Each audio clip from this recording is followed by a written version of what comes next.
What up, my freaks? RuinusInsight here with part 32 of my Total Warhammer 3 Vlad and Isabella Immortal Empires campaign.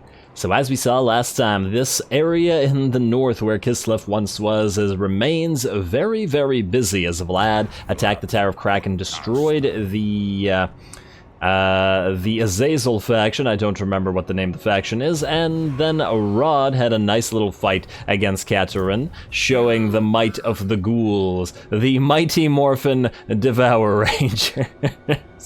I'm an idiot. Anyway, we do have to do a couple things with this army, but it is going to continue out this way to try to annoy Kislev. I'd really prefer to keep Vlad out of it, mostly to avoid getting that frostbitten trait, or frostbite trait on him, as I don't want to lose Sundering Armor. Anyway, first thing we want to do is basically merge all these ghouls into one unit. And you're still hurt, but that's fine. Then we'll get the... Well, we can't get the Feasters in the Dusk. Huh, it wasn't actually showing those before. Well, that's annoying, but that's fine, because we were going to raise another ghoul to get those in anyway. And yeah, it doesn't show the 6 turns thing. Oh, come on, UI designers, what are you doing? What are you doing?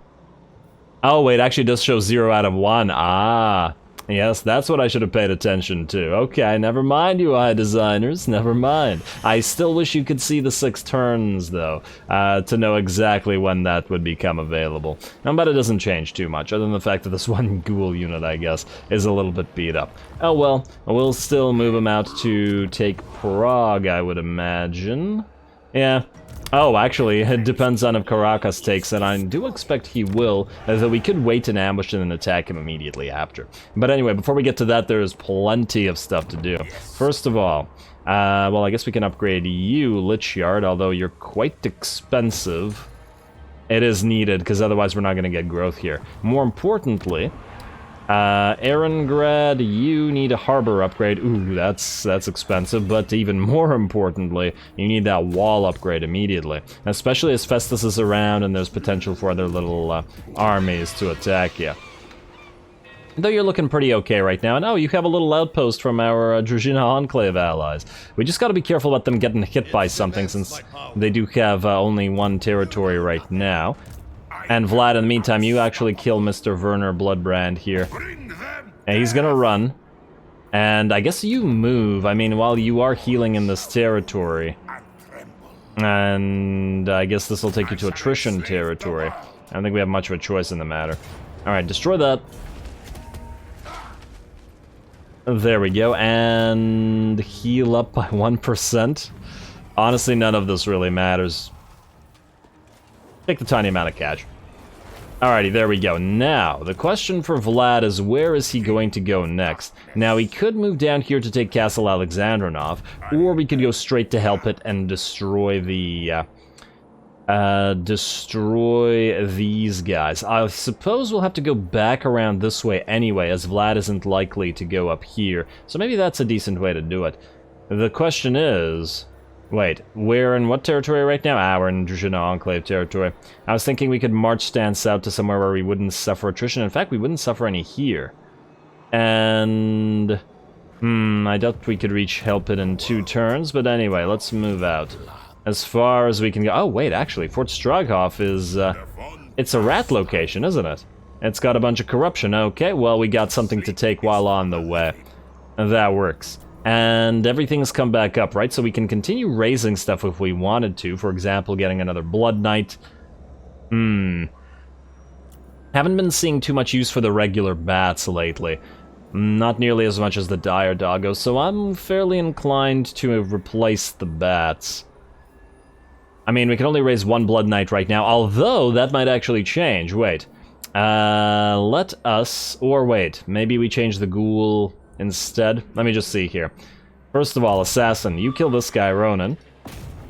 Because I think he might be heading towards us. Might also be heading towards these guys, but, well, they'll like it if we kill them. There we go. That's a success, which means 12 blood kisses. We can awaken either another blood dragon, which would give us 2 blood knights in raised dead pool capacity. Though, you know what, maybe Vlad can hold off, because we need money for a bunch of things right now. We got Crypt Horrors out of the Strigoi Forbidden Arts as well. And this would prevent our need to move Rod out north, and he can just continue attacking Kislev. That'd be nice as well. And this gives us access to Sylvanian handgunners, but it's not super necessary right now, as Pete's army can just get allied stuff, and it still does need artillery from our Cathayan friends. You know what, let's go for the Ghoul right now. And we'll deal with Roderick's army. Honestly, these are all kind of the same thing, they just add a slight amount of units. Yeah, let's go for Rod. There we go, and just out of curiosity, what's the last Ghoul King that we get? You're tough. Ooh, now that's nice. That's real nice. Yeah, that one's probably going to be our second Ghoul King when it comes time for it. Now, Bathilda, is there any Dwarven army threatening you here? It doesn't look like it, so you're going to move straight to the high place, and you should be able to auto-resolve that without too much difficulty. Right there, and auto-resolve, please. Still do way too much damage to you, but it's okay. There we go, taking the high place, we got Headman, enemy leadership -3. Not much, but it's something. And there we go. Now, this place can immediately be upgraded to get walls up and running. Almost tempted to delete the gibbet in favor of a growth building, because we need to grow here very quickly. Or do we save to upgrade Mount Gunbed? Nah, it's gonna take too long. Either way, let's get Foster Terror. Let's remove the gibbet for now, but we'll replace it relatively shortly. And this we might do, but in a bit. First of all, Myrmidons, you can get an upgrade for 4K. And I feel like Beckhofen was able to be upgraded as well. Yeah. Which one do we need to hold on to? Well, Beckhofen can defend itself. It even has a couple Jade Warriors in there as well. Oh, and a crossbow unit. That's so nice. Lovely that they built that outpost there. Alright, you know what, let's start with Myrmidons. Rudy, you're actually going to attack Argales as well, which will give us money back. Might still be able to afford that. And we will fight this shortly. And we will have to be careful in this fight, as otherwise Cat Raynor can reach us from here. Man, they can move far in this territory, can't they? Also, out of curiosity, what can we raise here? Decent amount of stuff, including a Cairn Wraith should any of these guys perish. And we might want to delete the zombies for another Hex Wraith and a Cairn Wraith, though there are no Hex Wraiths here. Also, you need 2 more levels to lose that Corpse Cart, although I think perhaps a second Mortis Engine wouldn't go amiss in this ghostly little army that we have here. Anyway, that's you. You will attack shortly. We just need to complete our admin for now. Pete, I was gonna send you here, but Karakazor is still not lost, which is kind of annoying. Because you're not really doing anything. Ooh, you can do one thing, though. I just want to see 263 on the Vargeist cost right now, changing to... We'll see what it is shortly. We also have Benevolent Overlord, Sylvanian Marksman, assuming that we keep Sylvanian Crossbows here, and we will. But Children of the Night into Immortal Horror is probably going to give us more value, at least early on. Yeah, fine. Now these guys cost 155. Very nice. Well, the bats are free. Yeah, we definitely got to raise a few more of these guys. 155 is cheaper than a Graveguard unit. And, yeah, I mean, when they're so cheap, it almost makes me not want to bring several other units. But we'll keep 2 knights here, because once again, I want this to be an Imperial Tactics-style army. If we get another von Carstein Lord, we'll make it much more of an Air Force-centric sort of deal. Okay, now, Maldwin, right, you had that little battle against Mash One Finger last episode. What I want you to do is raise, let's say, 3 more zombies, and let's say 2 skeleton warriors. Say like that. How much money is this gonna cost? Probably not that much. Less than 1,000 gold. Yeah. Alright, that should be enough to kill all this. The trolls will still be tough to kill, but yeah, that's fine. Oh, I should have gotten here. Okay, wait. Retreat. I forgot to get his levels up, which we should do right now.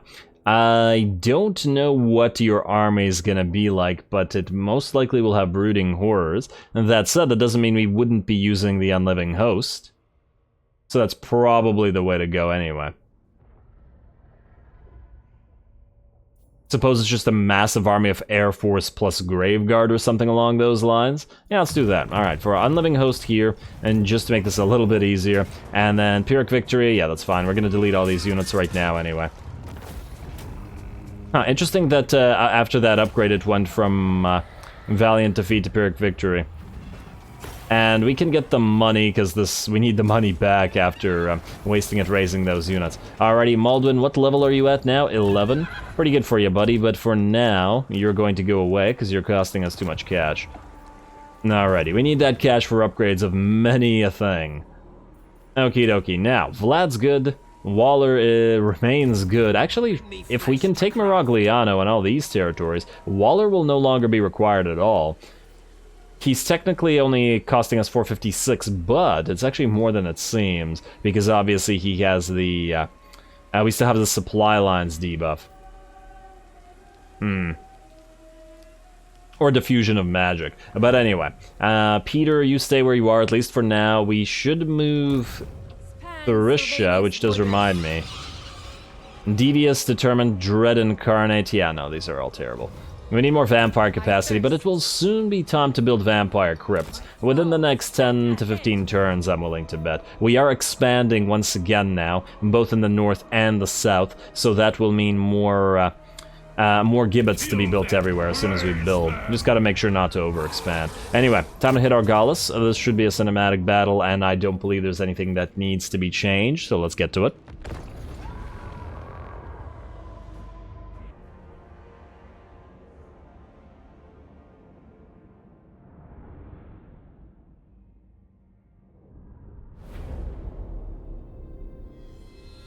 All before me will perish.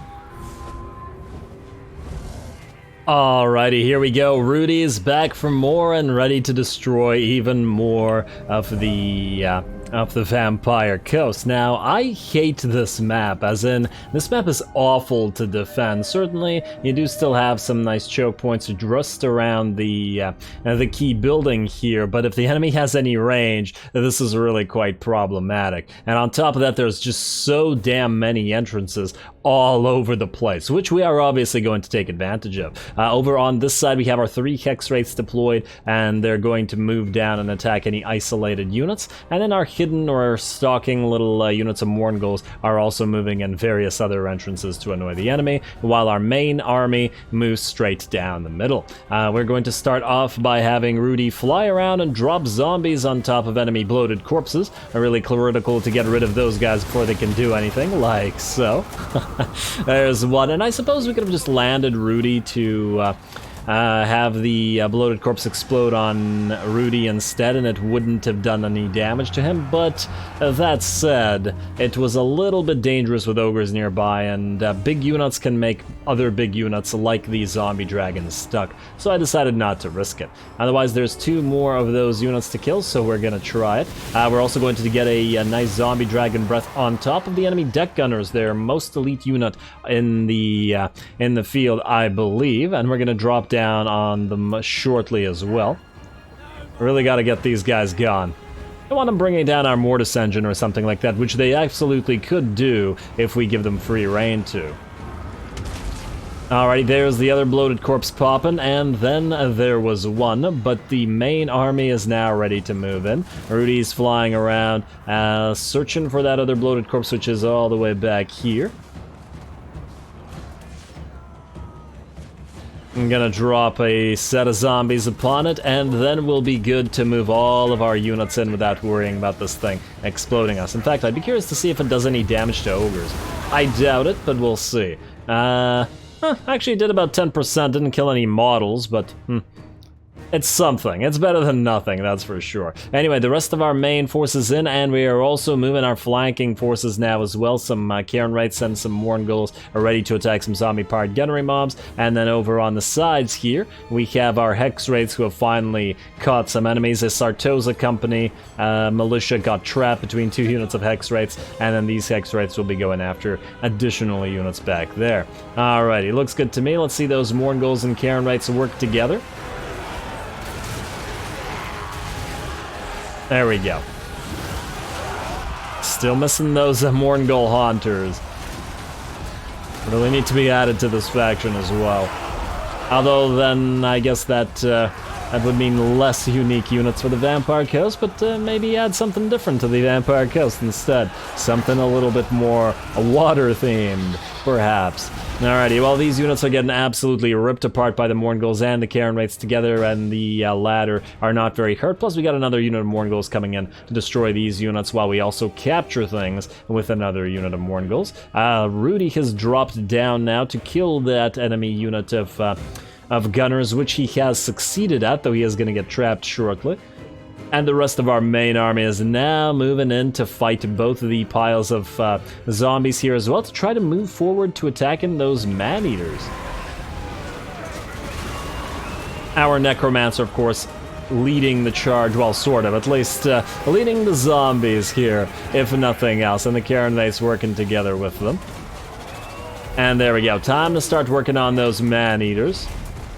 Can't let those Ogre Pistols be firing at the Mortis Engine or at Rudy, of course, and Rudy in the meantime is now doing a little bit of fighting with Aranessa, though he has activated his healing potion. He did get damaged by several of the enemy units of range, but now he's also going to summon a ton of zombies all over here to prevent them from doing anything else to him. Looks like our Mourngulls have successfully captured that minor supply location, and our Hex Wraiths have joined the fray over on this side to tie up enemy zombie-powered gunnery mobs, who are also going to get attacked from the other side at the same time by further Karen Wraiths and Mourngulls. This is what I was talking about with this particular map. There's just so damn many entrances from every direction that you can just hit the enemy from every side.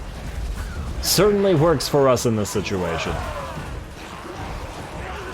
Alrighty, looks like these guys are fleeing from the Mourngulls, probably used to seeing the Mourngulls on their side rather than on the enemy's side. Though they may not be as used to seeing Karen Wraiths. Not a lot of room to maneuver on these bridges, unfortunately, but it's not like we really need it. It looks like Rudy's lifted off and he is nearly healed up at that, distracting Aranessa continuously with additional zombies, and I do believe he got another Dragon Breath in as well, as we can see a ton of corpses over on this side. Looks like the enemy man-eaters are also just about done, or at the very least are completely surrounded, and while they haven't lost all their models, they shall do so shortly.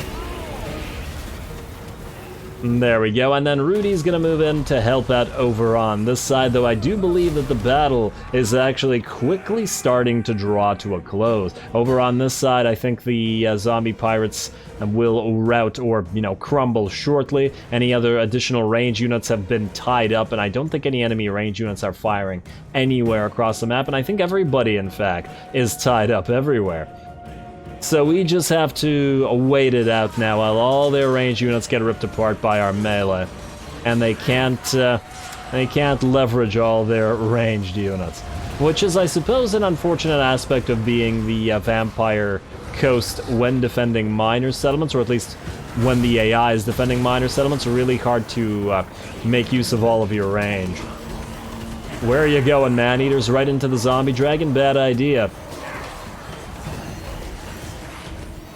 And I think these guys are actually chain routing, and indeed, the entire battle, I believe, is now done. Aranessa remains at full HP, but there was no need to apparently kill her, because the rest of her army fell, and we're looking good, so she will, I take it, run? But once again, that won't matter either, because we'll just heal up to full. Well done, everybody. Lots and lots of zombie use in this particular battle. We summoned a ton. I don't know how many, but I do wish that it kept count.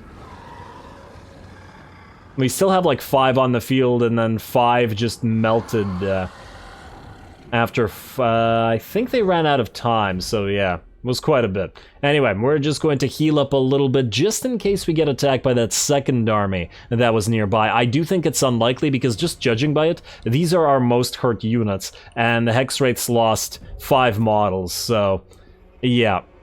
We'll probably be able to get back. If these are the most hurt units, we aren't really hurt at all. And just gonna heal up those ones that did lose a few. I like those Hex Wraiths, and we're basically at full HP now. Maybe even heal up the zombies. I mean, while we're here, why not? There we go, perfect. Well done, Rudy, and well done to all the piles of zombies, and all of our units for flanking everybody from every direction.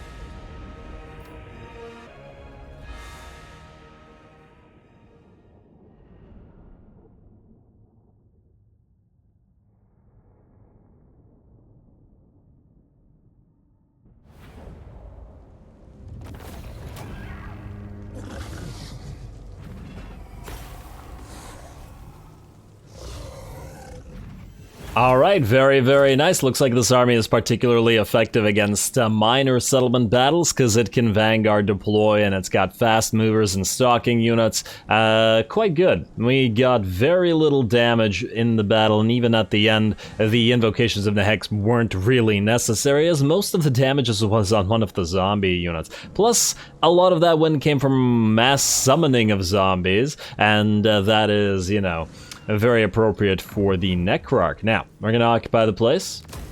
New territory after all. Assault expert for Rudy, damn. Alright, and corpse cart with unholy lodestone, which means we no longer require this one, because you have it. Alright, beautiful. So you are wasted space now, goodbye.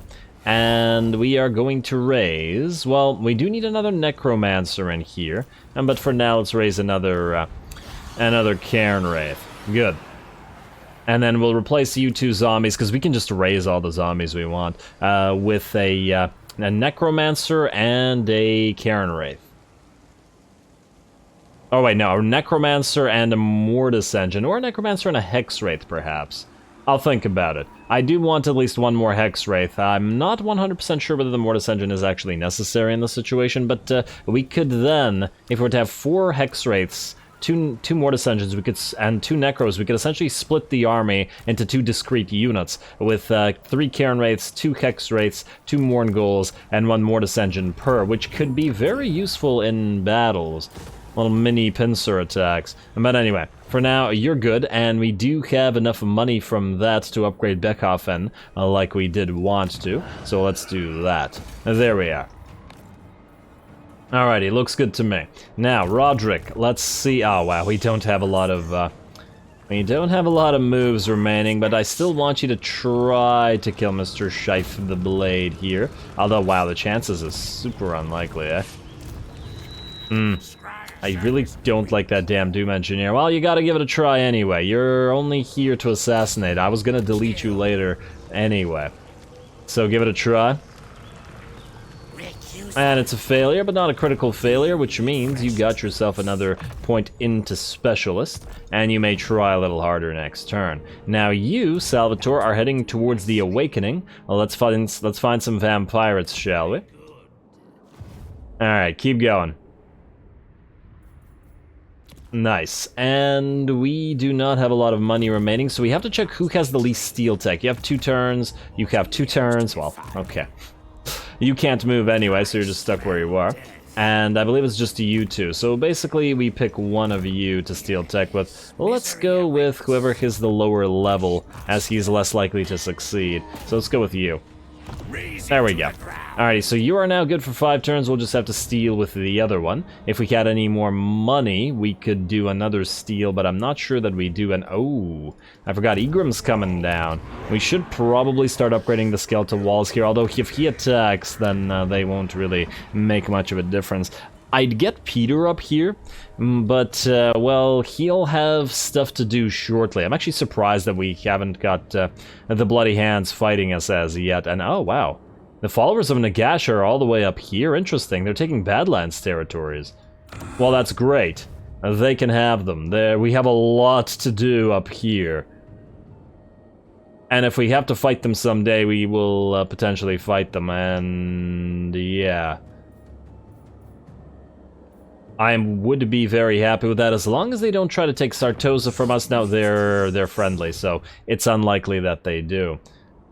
And the question will be, at what point will it be more advantageous to declare war on the Bloody Hands? They still have 30 settlements. Do they still have a main stack around here? You know, Wurzag is here. I'm hoping that Thorgrim and Wurzag could just kill each other. At that point, it would be probably advantageous to declare war on the Bloody Hands. Once these guys take each other out, then we can send Waller and Peter to take Carrick Angazar and Carrick Hearn, and move around, I guess, to take Migdal von Galbarak, and then defend from the Dwarfs and the Bloody Hands over here. Though Myrmidons will remain in danger, and so will any territories here, but ideally that would happen after we destroy Sartosa, but, you know, may not happen that way. We'll see. Also, you, my friend, need another point in Wind of Death and Magical Reserves. That's looking pretty good. And you have 2 points. You still want Immortal Horror, though. Do we prioritize the Curse of Anric here, or the Purple Sun, or do we prioritize Greater Arcane Conduit? The Spell Mastery plus 10 is lovely. And the Purple Sun would have helped in that situation, but it wouldn't have done as much damage as the Wind of Death. Curse of Anric here upgraded is a pretty decent spell, but the Spell Mastery is irrelevant to it, so it doesn't really matter that much. Also, we do have to be careful with Rudy's points. The vampires are very point-hungry, not merely blood-hungry. Although, fortunately, your personal fighty line is very low. In fact, we might even have to skip Quick Blood in favor of Beguile and Curse of the Revenant, because you're not all about... Well, then again, you're strong. No, we can't skip Quick Blood. You're strong, and I like it. No, we should have enough points. We do want Grave Ward, though. Yeah, 25 missile resistance is clearly not enough. You take so much missile fire. Alright, you know what? I think we're going to go towards Greater Arcane Conduit first. And then we'll move to Immortal Horror. Yes, Battle Healing Cap is great, but the Power Recharge is also really quite helpful, isn't it?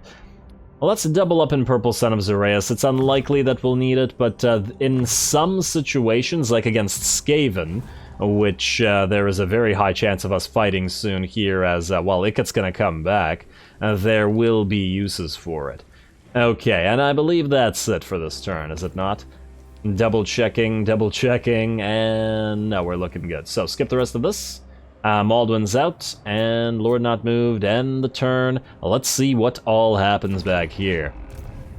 Tech Thief, yeah, you're still moving around out there, but mostly to keep an eye on things. I like to be able to see what's going on out here. I really love that buff from the Lamians to allow us to see everything with that 150% increase to campaign line of sight. It's beautiful. I do not bandy words. Throt. Do you perhaps want peace now? Oh, buddy.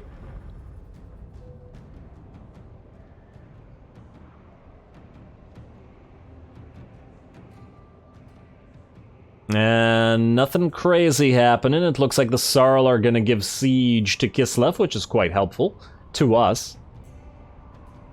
Alright, I am quite curious whether the Fecondites continue to move down. Confederation between the Jade Custodians and the Western Provinces. Actually not so great, because we not only lost an outpost, but that it reduces the amount of positive... Yeah, see, the Jade Custodians, we can't get any additional positive traits for any of their allies, but what can you do? At the very least, this faction should be stronger. Ready for duty, one of the Tech Thieves has returned. And a fairly decent position, though he does need to find a place to steal tech. Caracas is here. Can't quite reach him with Rod, but...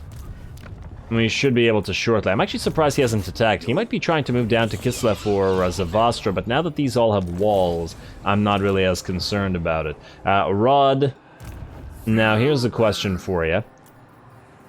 We can raise... wait, 0 out of 2.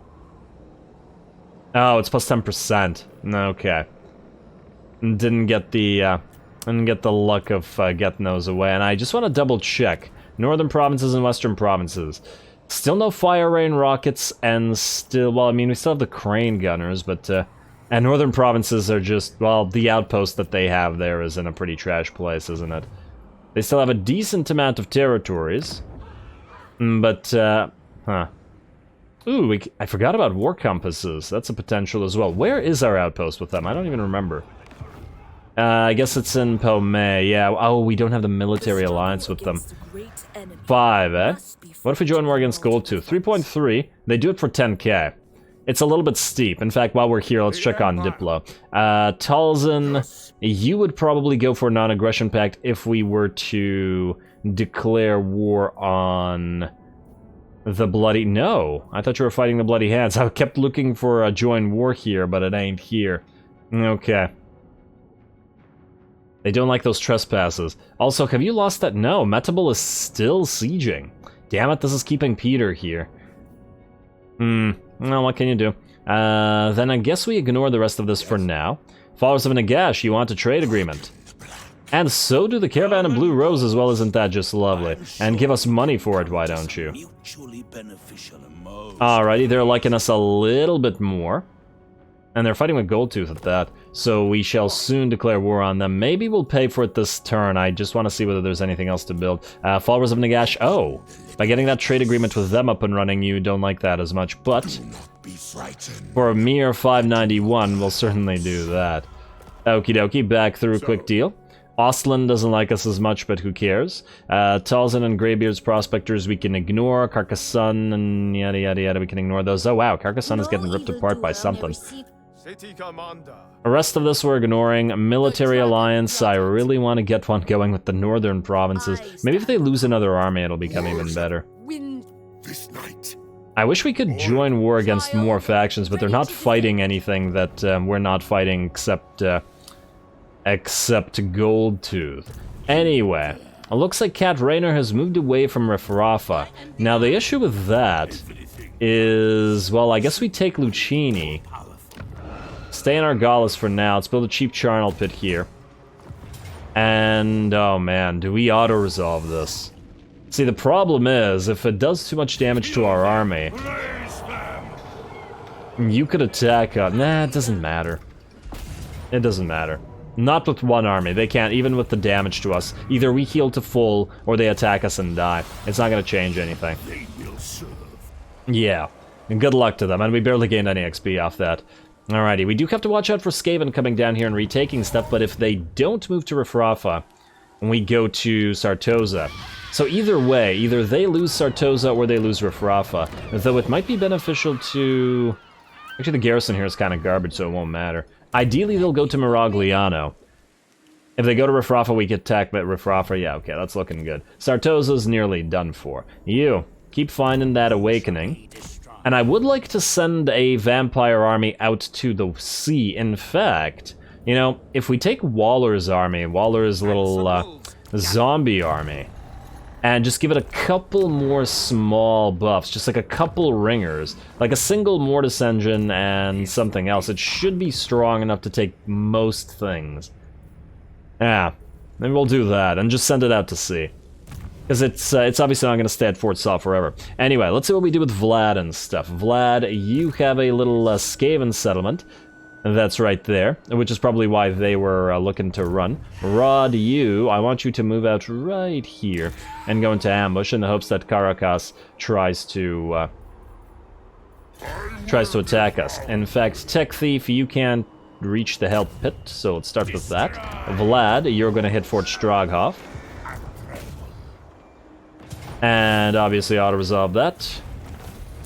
Still way too much damage to our Bat Hulks, but whatever. Alright, Fort Stroghoff and Fort Stroskar, both ours. Vlad, you can stay at Stroghoff for now. Troll Country secure, but not for long, because we will be giving a Strosk to these guys, so that they don't die. I would love for them to take Castle Alexandrinov, but I just don't think they're capable of doing so themselves. Oh, wow, Festus has come to Erengrad. He does have an army. We may have to raise stuff to hold it. Because if he attacks, it'll be quite problematic. Yeah, alright, we're gonna have to, waste money on that. Well then, Lord Recruitment. We don't have Maldwin up for another few turns, Alrighty, let's get the Perceptive Blood Dragon up then. Although, what's his first bounce spell? It will be Invocation of Nehek, so no damaging spells. Would have been nice if we could get Maldwin in here, but oh well. I'm just thinking, wait, you also have Invocation of Nehek. You have Invocation of Nehek. I was just thinking we could use a Spirit Leech here, but that's not possible, is it? Alrighty, well, we'll put the Blood Dragon in though. Wow, 70 melee attack, though, because melee defense is a little bit weak. And we'll go for the Perceptive one, I think. Tactician also really makes sense by the sound of it, but I just like I like Perceptive a lot more, because we need more magic items. So you're gonna get on the field. Expensive though it'll be. And let's give you the ancillary to allow you to raise dead, and you can have a Rampager standard immediately. Although I suppose there's no point because you're actually going to You're actually going to be getting off the field. I might actually keep you on the mount rather than the zombie dragon. I'll think about it. I just want to see what we have here. Doom Rider gives us upkeep for Black Knight's reduction, as well as heart-piercing, ooh, sundered armor. That's just lovely. And binding circle reduction. That's for Black Knights. Grave Sentinels gives us Grave Guard reduction, significantly so. And Honor or Death gives you a massive amount of damage resistance. And missile resistance and physical resistance. And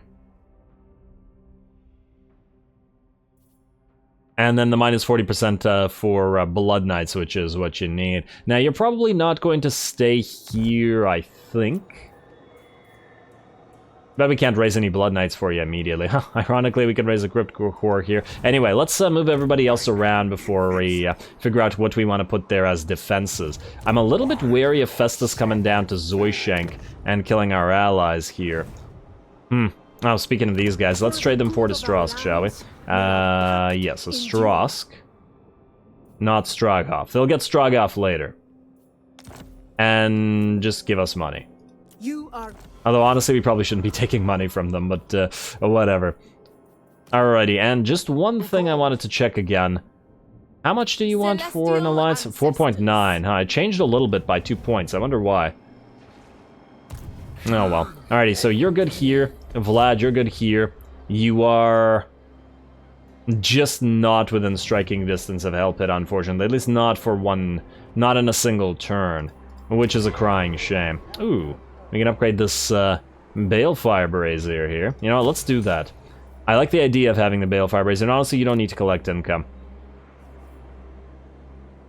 Hopefully with the Vampiric Corruption up, it'll fix itself, but yeah, we don't need the place to be negative income. If we max out the Vampiric Corruption, everything here will essentially be constantly corrupted, which means that the enemy will suffer attrition as they come to us. Anyway, Trisha, let's have you move to Bathilda. It's going to take you a while to get there. Bathilda, you're going to hit Mount Squiggy.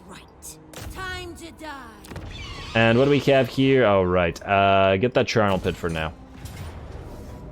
Auto-resolve this. Occupy. And hey, we got a Warrior Bane. Not a horrible pickup. Nightmare for Johan, though it will be fair few turns before he's able to replace our Corpse Guard, but that's fine. You can also start growing with that Charnel Pit, and don't bother collecting income for now. We need to vampirize the place. Also, do we need to get I mean, we do technically need to get walls up everywhere here. Ooh. Now, where are you going, Darklands Orcs? Huh. I do wonder. Truly, I do. I wonder if they're going for World's Edge Archway, if they're gonna finally declare war on us. I'd declare war on them, but, and then we'd have to defend this, which would mean getting another Lord up and running, and he'd probably jump over to the high place and stuff. Quite irritating. In fact, how powerful is this faction now? The strike deck is 50. So while we could absolutely join war against them, Imric's still not likely to give us what we want. 3.4, yeah, not even with money. Okay, I guess we'll wait for another turn, though when we're expanding again, and the concern there is that as long as you keep expanding, your threat to other factions grows, which is obviously problematic. Anyway, you try to kill Shife the Blade again. What? Oh, did I select the wrong unit? I did select the wrong unit, didn't I? I must have... Yep, there was a hero in here. Whoops.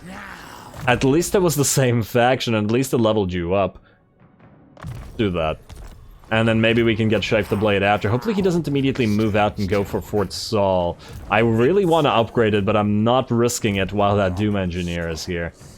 Okie dokie. Well, Rudy, you're good as you are. Pete, remain where you are unless... No, Wurzak's still here. It looks like Thorgrim is going to... Uh-oh. He's going to go past all this, and he's going to go for Grenstad again, isn't he? We're going to have to raise another army there. You know what, Peter? I think you need to move. In March stance. You're going to ignore Metable, and you're going to go past this, and you're going to chase Thorek. Well, let's see what he does. Hopefully he can't reach us here, although I doubt that he can. Alrighty, and while we're here, as I recall, you can raise another Vargeist here, which is perfect. You don't need the dire doggos. Raise another cheap Vargeist. There we go. Ah, they're so cheap. Would like another one in here as well. And we could raise another Mortis engine in here if we wanted to. And though the melee line in this particular army is going to be relatively small, so there may not be a need. Keep it as it is for now. Get you Master of the Dead, though, as we might be fighting shortly. And get you another point in Raise Dead. And another point in... Well, actually, we don't need Replenish Troops as yet. So then it'll be Invocation of Nehek versus Raise Dead. The second level is a +1 use and a cooldown reduction. Versus cost reduction. No, cost reduction, definitely. That's the way to go. Hopefully Thorek decides that this is something that he wants to take part in, rather than moving north to Grenstad. He has to stay in underway stance or he'll suffer attrition, which would help us. His army's quite nice for fighting undead, though. Look at all those Iron Drakes. Against slow-moving units, quite nice. Ooh, he has Norgwormlings, Ironbreakers as well, Skolder Guard. Fairly frightening army. Alright. We'll see how we fare against them. Unfortunately, we're going to have to see it next time because we're basically out of time. There remains a few things to do in Sartosa and a lot of admin over the next episode. Hopefully we get a fight against Festus. We will try to spend the rest of our money to raise some dead, but he might attack.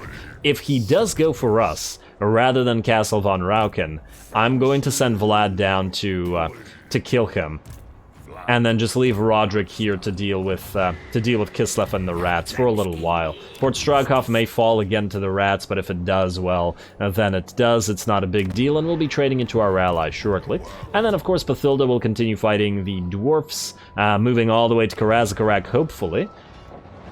Kind of surprising that Thorgrim isn't moving out this way to protect his main province, because he's gonna lose it if he keeps acting the way he does, and it's not like he has a lot of settlements to lose. He only has 5.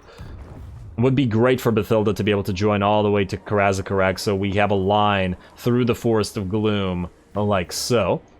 And after she's done with the dwarfs, I guess she's gonna move down to Morse, or we will send her back around to deal with the Darklands. Orcs may need another army there, though we will maybe want to hold off on another army right now. Anyway, lots of stuff to do. Stay tuned for more Vlad and Izzy. Don't forget to leave a like and comment for your friendly neighborhood heretic. All glory to the algorithm. And thanks for watching.